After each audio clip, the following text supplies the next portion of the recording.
Good afternoon. അടിസ്ഥാന ശാസ്ത്രത്തിലെ മൂന്നാമത്തെ അധ്യായമായ ആസിഡുകളും ആൽക്കലികളും എന്ന അധ്യായത്തിലെ രണ്ടാമത്തെ ക്ലാസ്സാണ് ഇന്നത്തേത്. കഴിഞ്ഞ ക്ലാസ്സിൽ നമ്മൾ ആസിഡുകളുടെ രണ്ട് പൊതുവായ സവിശേഷതകൾ പരിചയപ്പെട്ടു. എല്ലാവരും ഓർക്കുന്നുണ്ടല്ലോ? എന്തൊക്കെയായിരുന്നു ആ സവിശേഷതകൾ? നമ്മൾ രണ്ട് പരീക്ഷണങ്ങൾ ചെയ്തിരുന്നു. ചെമ്പരത്തി പേപ്പർ ഉപയോഗിച്ചും നീല ലിറ്റ്മസ് പേപ്പർ ഉപയോഗിച്ചും പരീക്ഷണങ്ങൾ നടത്തി നോക്കി. അതിൽ നിന്ന് നമ്മൾ രണ്ട് നിഗമനങ്ങളിൽ എത്തിച്ചേർന്നു. എന്തൊക്കെയായിരുന്നു അത്? ആസിഡുകൾക്ക് പുളി രുചിയാണ്. അവ നീല ലിറ്റ്മസിനെയും ചെമ്പരത്തി പേപ്പറിനെയും ചുവന്ന നിറമാക്കി മാറ്റുന്നു. അതിനുശേഷം നമ്മൾ പരീക്ഷണത്തിന് ഉപയോഗിച്ച വസ്തുക്കളിൽ അടങ്ങിയിരിക്കുന്ന ചില ആസിഡുകളെ പരിചയപ്പെട്ടു. ഏതൊക്കെ ആസിഡുകളായിരുന്നു നമ്മൾ ഇന്നലെ പരിചയപ്പെട്ടത്? ഓർമ്മയുണ്ടോ? അതെ, നമ്മൾ നാരങ്ങയിൽ അടങ്ങിയിരിക്കുന്ന ആസിഡിൻ്റെ പേര് പറഞ്ഞിരുന്നു. എന്തായിരുന്നു ആ ആസിഡിൻ്റെ പേര്? അതെ, സിട്രിക് ആസിഡ്. നാരങ്ങ അഥവാ ലെമണിൽ അടങ്ങിയ ആസിഡാണ് സിട്രിക് ആസിഡ്. അതുപോലെ തക്കാളി, ടൊമാറ്റോയിൽ അടങ്ങിയിരിക്കുന്ന ആസിഡായിരുന്നു ഓക്സാലിക് ആസിഡ്. അതുപോലെ വാളൻപുളി, ടമറിൻഡിൽ അടങ്ങിയിരിക്കുന്ന ആസിഡായിരുന്നു ടാർട്ടാറിക് ആസിഡ്. അതുപോലെ സുർക്ക അഥവാ വിനെഗറിൽ അടങ്ങിയ ആസിഡിൻ്റെ പേരാണ് അസറ്റിക് ആസിഡ്. അതുപോലെ സോഡാജലം, നമ്മൾ കുടിക്കുന്ന സോഡാ വാട്ടറിൽ അടങ്ങിയിരിക്കുന്ന ആസിഡാണ് കാർബോണിക് ആസിഡ്. അപ്പോൾ ഇത്തരത്തിലുള്ള ഈ ആസിഡുകളൊക്കെ ശക്തി കുറഞ്ഞ അഥവാ വീര്യം കുറഞ്ഞ ആസിഡുകളാണ്. ഇത്തരത്തിൽ ഭക്ഷ്യവസ്തുക്കളിൽ അടങ്ങിയിരിക്കുന്ന ആസിഡുകൾക്ക് പറയുന്ന പേരാണ് ഓർഗാനിക് ആസിഡുകൾ. എന്നാൽ നിങ്ങൾ പത്രത്തിലൊക്കെ ചില വാർത്തകൾ കണ്ടിട്ടുണ്ടായിരിക്കും. ആസിഡ് ശരീരത്തിൽ വീണ് പൊള്ളലേറ്റു, ആസിഡ് ബൾബിൻ്റെ ഏറുകൊണ്ട ആള് മരണപ്പെട്ടു തുടങ്ങിയ വാർത്തകളൊക്കെ നിങ്ങൾ പത്രത്തിൽ വായിച്ചിട്ടുണ്ടാവും അല്ലേ? അപ്പോൾ അത്തരത്തിൽ വീര്യം കൂടിയ ആസിഡുകളും ഉണ്ട്. നമ്മൾ പരീക്ഷണശാലയിൽ പരീക്ഷണങ്ങൾ ചെയ്യാൻ ഉപയോഗിക്കുന്നത് ഇത്തരം ആസിഡുകളാണ്. ഇങ്ങനെ വീര്യം കൂടിയ ആസിഡുകൾക്ക് പറയുന്ന പേരാണ് മിനറൽ ആസിഡുകൾ. പരീക്ഷണശാലയിൽ സാധാരണ നമ്മൾ ഉപയോഗിക്കുന്ന വീര്യം കൂടിയ മിനറൽ ആസിഡുകളാണ് ഹൈഡ്രോക്ലോറിക് ആസിഡ്. ഈ ആസിഡിൻ്റെ പേരാണ് ഹൈഡ്രോക്ലോറിക് ആസിഡ്. അതുപോലെ മറ്റൊരു മിനറൽ ആസിഡാണ് സൾഫ്യൂരിക് ആസിഡ്. ഇതുപോലെ തന്നെ പരീക്ഷണശാലകളിൽ ഉപയോഗിക്കുന്ന മറ്റു വീര്യം കൂടിയ ആസിഡുകളാണ് നൈട്രിക് ആസിഡ്, ഫോസ്ഫോറിക് ആസിഡ് മുതലായവ. ഇത്തരം ആസിഡുകൾ നമ്മൾ കൈകാര്യം ചെയ്യുമ്പോൾ ഒരുപാട് കാര്യങ്ങൾ ശ്രദ്ധിക്കണം. ശരീരത്തിൽ വീഴുന്ന വളരെ അപകടമുണ്ടാക്കുന്ന കാര്യമാണ്. അപ്പോൾ ഇത്തരത്തിലുള്ള വീര്യം കൂടിയ ആസിഡുകൾ ഉപയോഗിക്കുമ്പോൾ നാം ശ്രദ്ധിക്കേണ്ട കാര്യങ്ങൾ എന്തൊക്കെയാണെന്ന് അറിയാമോ? എല്ലാവരും സ്ക്രീനിൽ നോക്കുക. രുചിച്ചു നോക്കരുത്, ഡു നോട്ട് ടേസ്റ്റ്.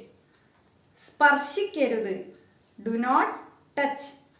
മണത്തു നോക്കരുത്, ഡു നോട്ട് സ്മെൽ. ശരീരത്തിൽ വീഴരുത്, do not let it fall on the body. കുപ്പിയിൽ നിന്ന് ആസിഡ് എടുക്കുമ്പോൾ ഡ്രോപ്പർ ഉപയോഗിക്കണം. Use a dropper while transferring acids from bottle. Acid നേർപ്പിക്കുമ്പോൾ ബീക്കറിൽ ജലമെടുത്ത് അല്പം ആസിഡ് അതിലേക്ക് സാവധാനം ചേർത്ത് ഇളക്കണം.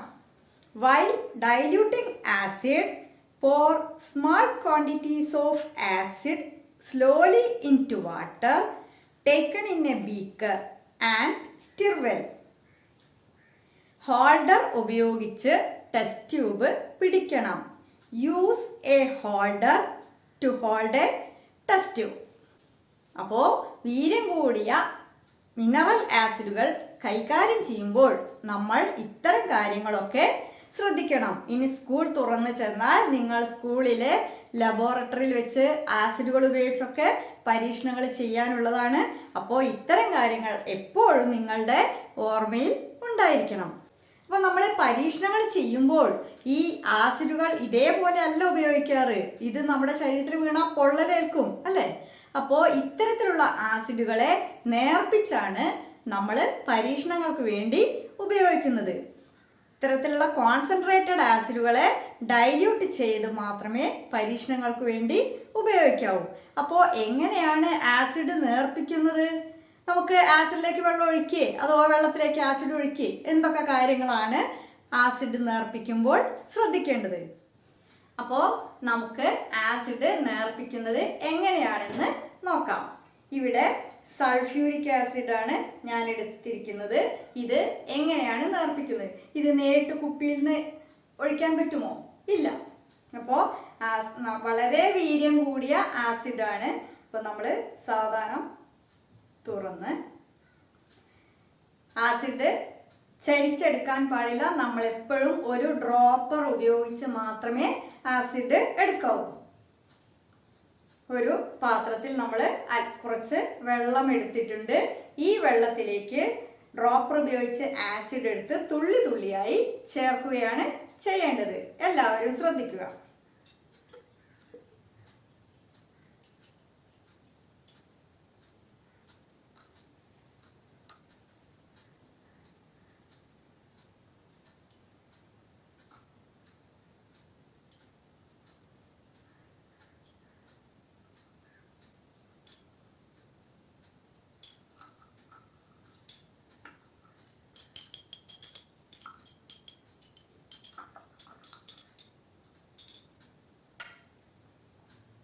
ഇങ്ങനെയാണ് ആസിഡ് നേർപ്പിച്ചെടുക്കുന്നത്. ഇങ്ങനെ നേർപ്പിച്ചെടുത്ത ആസിഡുകളാണ് നമ്മൾ പരീക്ഷണങ്ങൾക്ക് വേണ്ടി ഉപയോഗിക്കുന്നത്. ഇനി ഈ ആസിഡിന് ആസിഡ് സ്വഭാവം ഉണ്ടോ എന്നറിയാൻ വേണ്ടി നമുക്ക് ഒരു ലിറ്റ്മസ് പേപ്പർ ഇതിലേക്ക് മുക്കി നോക്കാം.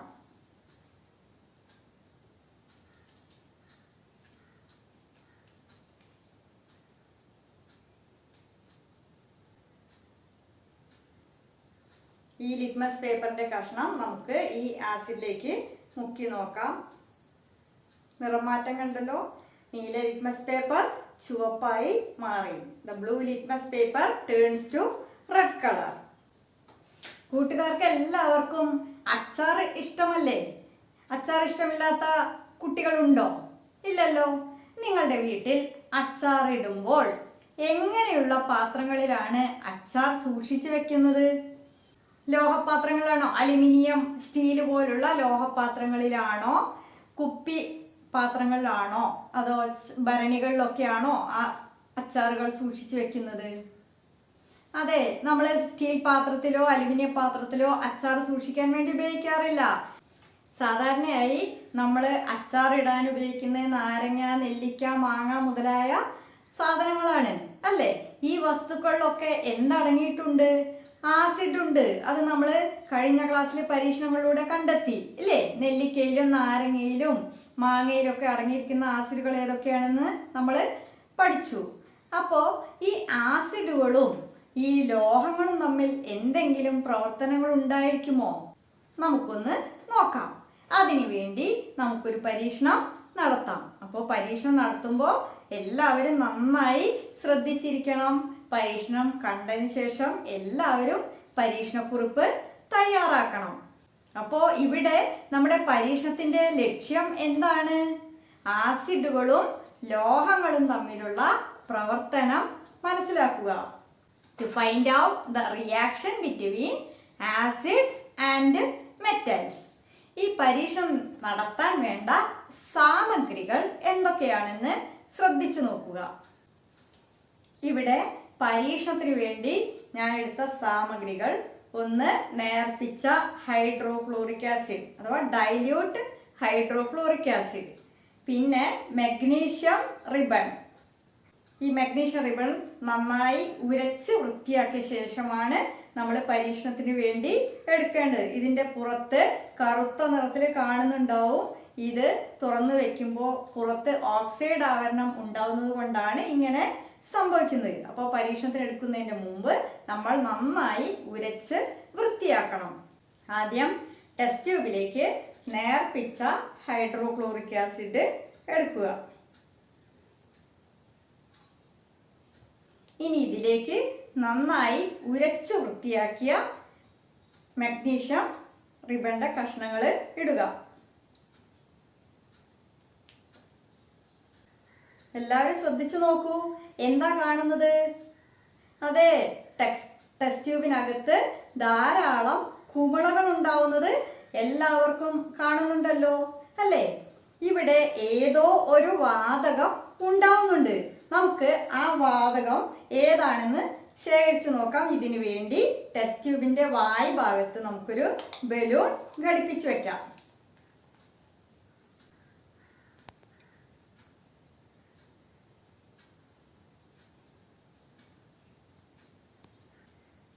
എല്ലാവരും ശ്രദ്ധിച്ചു നോക്കൂ. ബലൂൺ വീർത്ത് വരുന്നത് കണ്ടല്ലോ. അപ്പോ ഈ ബലൂണിനകത്ത് ഏതോ ഒരു വാതകം നിറഞ്ഞു വരികയാണ് അല്ലേ? അപ്പോ ഈ വാതകം ഏതായിരിക്കും? നമ്മൾ എങ്ങനെയാ ഈ വാതകത്തെ കണ്ടെത്തുക? അതിനു വേണ്ടി ചില കാര്യങ്ങൾ ഞാൻ പറഞ്ഞുതരാം. നിങ്ങൾക്ക് ഏതൊക്കെ വാതകങ്ങളാണ് പരിചയമുള്ളത്? അതെ, oxygen, hydrogen, carbon dioxide. ഈ വാതകങ്ങളൊക്കെ നിങ്ങൾ ചെറിയ ക്ലാസ്സുകളിൽ പരിചയപ്പെട്ടിട്ടുണ്ട് അല്ലേ? അപ്പോ ഈ വാതകങ്ങളിൽ ഏത് വാതകമായിരിക്കും ഇപ്പോ ഈ ബലൂണിനകത്ത് നിറഞ്ഞിരിക്കുന്നത്? അപ്പോ ഈ 3 വാതകങ്ങളുടെയും സവിശേഷതകൾ ഞാൻ പറഞ്ഞുതരാം. അത് ശ്രദ്ധിച്ച് കേട്ട ശേഷം നിങ്ങൾ സ്വയം കണ്ടെത്തണം ഇതിലേത് വാതകമായിരിക്കും നിറഞ്ഞിരിക്കുന്നത് എന്ന്. ഓക്സിജൻ കത്താൻ സഹായിക്കുന്ന വാതകമാണ്. അതുപോലെ ഹൈഡ്രജൻ സ്വയം കത്തുന്ന ഒരു വാതകമാണ്. കാർബൺ ഡൈ ഓക്സൈഡ് തീ കെടുത്തുന്ന വാതകമാണ്. അപ്പോൾ ഈ ബലൂണിൽ നിറഞ്ഞ വാതകത്തിന്റെ അടുത്തേക്ക് നമ്മൾ കത്തിച്ചു വെച്ച ഒരു തീപ്പെട്ടിക്കൊള്ളി കാണിക്കുകയാണെങ്കിൽ, ഓക്സിജൻ വാതകമാണെങ്കിൽ തീപ്പെട്ടിക്കൊള്ളി നന്നായി കത്തും. ഹൈഡ്രജൻ വാതകമാണെങ്കിൽ ശബ്ദത്തോടു കൂടി വാതകം കത്തും. ഇനി കാർബൺ ഡൈ ഓക്സൈഡ് വാതകമാണെങ്കിലോ തീപ്പെട്ടിക്കൊള്ളിയെ കെടുത്തും. ഇനി നമുക്ക് ഈ ബലൂണിനെ ഇതിൽ നിന്ന് വേർപെടുത്തിയെടുക്കാം.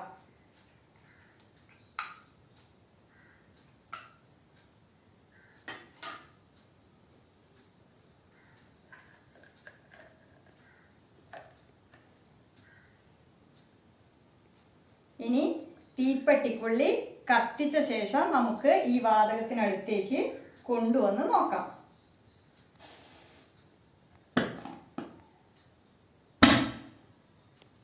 എല്ലാവരും കണ്ടല്ലോ എന്താ സംഭവിച്ചത്? വാതകം ശബ്ദത്തോടു കൂടി കത്തി. അപ്പോ ഏത് വാതകമായിരിക്കും ഇവിടെ ഉണ്ടായത്? സംശയമില്ല, അതെ, ഹൈഡ്രജൻ വാതകമാണ് ഇവിടെ ഉണ്ടായത്.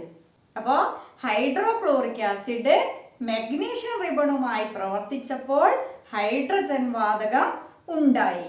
എല്ലാവർക്കും പരീക്ഷണം മനസ്സിലായല്ലോ. ഇനി എല്ലാ ആസിഡുകളും ലോഹങ്ങളുമായി പ്രവർത്തിക്കുമ്പോൾ ഇതേപോലെ ഹൈഡ്രജൻ വാതകം തന്നെയായിരിക്കുമോ ഉണ്ടാവുന്നത്? നമുക്ക് മറ്റൊരു പരീക്ഷണം കൂടി ചെയ്തു നോക്കാം.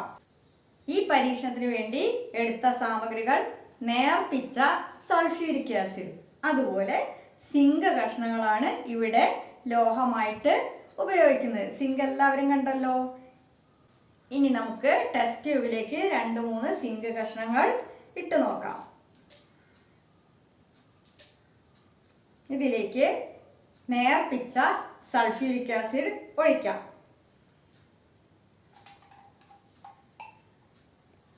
നേരത്തെ പോലെ ടെസ്റ്റ് ട്യൂബിന്റെ വായ് ഭാഗത്ത് ബലൂണ് ഘടിപ്പിക്കുക.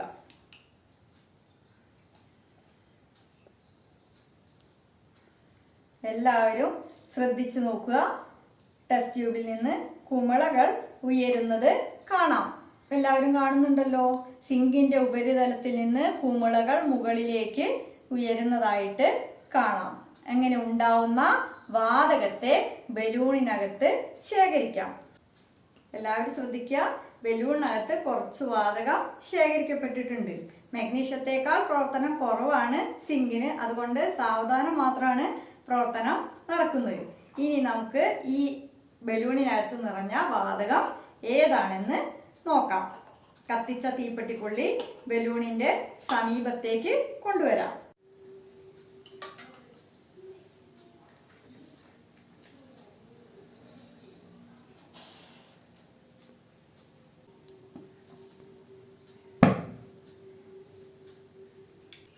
അപ്പോൾ ഈ പരീക്ഷണത്തിലും നമ്മൾ എന്ത് കണ്ടെത്തി? ഹൈഡ്രജൻ വാതകം ഉണ്ടായതായി കണ്ടെത്തി അല്ലേ? അപ്പോൾ എല്ലാ ആസിഡുകളും ലോഹങ്ങളുമായി പ്രവർത്തിക്കുമ്പോൾ ഹൈഡ്രജൻ വാതകം ഉണ്ടാവുന്നു. കൂടെ മറ്റ് ചില രാസവസ്തുക്കൾ കൂടി ഉണ്ടാവുന്നുണ്ട്. അപ്പോൾ എന്തുകൊണ്ടാണ് ലോഹപാത്രങ്ങളിൽ അച്ചാറുകൾ സൂക്ഷിക്കാത്തത് എന്ന് എല്ലാവർക്കും മനസ്സിലായല്ലോ അല്ലേ? അച്ചാറിലുള്ള ആസിഡ് ലോഹവുമായി പ്രവർത്തിച്ച് ചില രാസവസ്തുക്കൾ ഉണ്ടാവുന്നു. അത് അച്ചാറ് വേഗം കേടുവരുന്നതിനും നമ്മുടെ ആരോഗ്യത്തിനും പ്രശ്നങ്ങൾ ഉണ്ടാക്കുന്നു. നിങ്ങൾ കണ്ടിട്ടുണ്ടാവും, സ്റ്റീൽ പാത്രങ്ങളിൽ നമ്മൾ ഓർക്കാപ്പുളിയോ നാരങ്ങയോ ഇട്ട് വെച്ചാൽ കുറച്ചു നേരം കഴിയുമ്പോൾ തന്നെ ആ പാത്രത്തിന്റെ നിറം മാറുന്നതായി കണ്ടിട്ടുണ്ടാവും അല്ലേ? അപ്പൊ ഇവിടെ ആസിഡുകൾ ലോഹങ്ങളുമായി പ്രവർത്തിക്കുന്നത് കൊണ്ടാണ് ഇങ്ങനെ സംഭവിക്കുന്നത്. ഇനി എല്ലാവരും ശ്രദ്ധിക്കൂ, ഇവിടെ ഈ 2 കുപ്പികളിലായിട്ട് നിറമില്ലാത്ത 2 ദ്രാവകങ്ങൾ തന്നിട്ടുണ്ട്. ഈ ദ്രാവകങ്ങൾ ഏതെങ്കിലും ആസിഡ് സ്വഭാവമുള്ളതാണോ എന്ന് എങ്ങനെ കണ്ടെത്താം? നമ്മൾ പഠിച്ചിട്ടുണ്ട്, ആസിഡുകൾ രുചിച്ച് നോക്കരുത്, മണത്ത് നോക്കരുത്, സ്പർശിച്ച് നോക്കരുത് അല്ലേ? പിന്നെ എങ്ങനെയാണ് നമ്മൾ ഇതിലെ ആസിഡ് ഏതാണെന്ന് കണ്ടെത്തുന്നത്? എല്ലാവരും ഒന്ന് ഊഹിച്ച് പറയാമോ? നിങ്ങൾ മുന്നത്തെ ക്ലാസ്സിൽ പഠിച്ചതല്ലേ? അതെ, നമുക്ക് ലിറ്റ്മസ് പേപ്പർ മുക്കി നോക്കി ഇതിൽ ഏതാണ് ആസിഡ് എന്ന് കണ്ടെത്താം. അപ്പോ ഒന്ന് ചെയ്തു നോക്കിയാലോ? ഇവിടെ നീല ലിറ്റ്മസ് പേപ്പർ എടുത്ത് ആദ്യത്തെ കുപ്പിയിലെ ദ്രാവകത്തിൽ മുക്കി നോക്കി. ഈ ലിറ്റ്മസ് പേപ്പറിന് നിറം മാറ്റം സംഭവിച്ചിട്ടില്ല. അപ്പൊ ഇത് ആസിഡ് അല്ല എന്ന് നമുക്ക് മനസ്സിലാക്കാം. ഇനി രണ്ടാമത്തെ കുപ്പിയിലെ ദ്രാവകത്തിലേക്ക് അടുത്ത ലിറ്റ്മസ് പേപ്പർ മുക്കി നോക്കാം. ഇപ്പൊ ശ്രദ്ധിക്കൂ, ഈ ലിറ്റ്മസ് പേപ്പറിന്റെ നിറം ചുവപ്പായി മാറിയിരിക്കുന്നു. അപ്പോ ഇത് ആസിഡ് ആണെന്ന് നമുക്ക് മനസ്സിലാക്കാം. അപ്പോൾ നിറമില്ലാത്ത 2 ദ്രാവകങ്ങൾ തന്നാൽ അതിൽ ആസിഡ് സ്വഭാവമുള്ള വസ്തു ഏതെന്ന് കണ്ടെത്താൻ നമുക്ക് ലിറ്റ്മസ് പേപ്പർ ഉപയോഗിക്കാം. അപ്പോൾ ഇന്നത്തെ ക്ലാസ്സിൽ പഠിപ്പിച്ച കാര്യങ്ങളെല്ലാം എല്ലാവർക്കും മനസ്സിലായി കാണുമെന്ന് വിചാരിക്കുന്നു. ഇപ്പോൾ നമ്മൾ ആസിഡുകളുടെ 3 സവിശേഷതകൾ പഠിച്ചു കഴിഞ്ഞു അല്ലേ? എല്ലാവരും ഒന്ന് ഓർത്തു നോക്കൂ, എന്തൊക്കെയായിരുന്നു ആ സവിശേഷതകൾ? അതെ, ആസിഡുകൾക്ക് പുളിരുചിയാണ്. അവ നീല ലിറ്റ്മസിനെ ചുവപ്പാക്കുന്നു. ആസിഡുകൾ ലോഹങ്ങളുമായി പ്രവർത്തിക്കുമ്പോൾ ഹൈഡ്രജൻ വാതകം ഉണ്ടാവുന്നു. ഈ ഹൈഡ്രജൻ വാതകത്തെ ഇങ്ങനെ പരീക്ഷണത്തിലൂടെ ആദ്യമായി കണ്ടെത്തിയത് ഹെൻറി കാവൻഡിഷ് എന്ന ശാസ്ത്രജ്ഞനാണ്. ഹൈഡ്രജന് ആ പേര് നൽകിയത് ലാവോസിയെ എന്ന ശാസ്ത്രജ്ഞനുമാണ്. ഹൈഡ്രജൻ എന്ന വാക്കിന്റെ അർത്ഥം ജലം ഉൽപ്പാദിപ്പിക്കുന്നത് എന്നാണ്. അപ്പോൾ ഇത്രയും കാര്യങ്ങൾ എല്ലാവർക്കും നന്നായി മനസ്സിലായി കാണുമെന്ന് പ്രതീക്ഷിക്കുന്നു. അടുത്ത ക്ലാസ്സിൽ നമുക്ക് ആസിഡുകളുടെ മറ്റ് സവിശേഷതകളുമായി എത്താം. Okay, thank you.